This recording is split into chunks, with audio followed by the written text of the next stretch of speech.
El bruxismo. El bruxismo es el acto compulsivo de apretar o rechinar los dientes sin ningún interés funcional. El estrés y la ansiedad son a menudo las causas más frecuentes. Se calcula que el 80% de la población ha tenido algún episodio bruxista a lo largo de su vida, incluyendo adultos, adolescentes y niños. Y es una conducta muy nociva para los dientes, el periodonto y los músculos de la boca.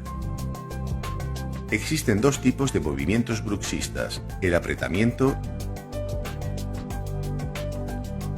y el rechinamiento, siendo este último el más dañino.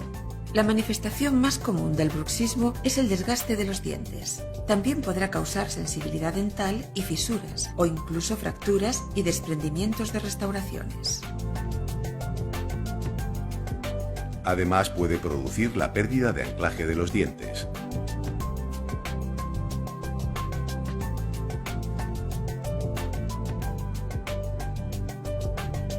El bruxismo produce un exceso de ejercicio que va a repercutir en los músculos masticatorios y en las articulaciones de la mandíbula, provocando dolor y chasquidos. Incluso puede aparecer dolor de oído, dolores de cabeza y otros problemas graves.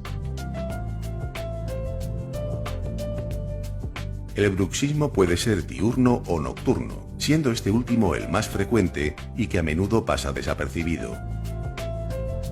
Para evitar los efectos del bruxismo, su odontólogo le prescribirá una férula de descarga, también llamada férula oclusal o férula de relajación.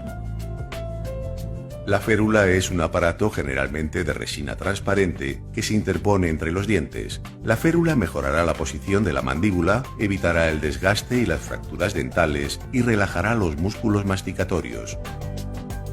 También protegerá a las carillas, coronas y puentes.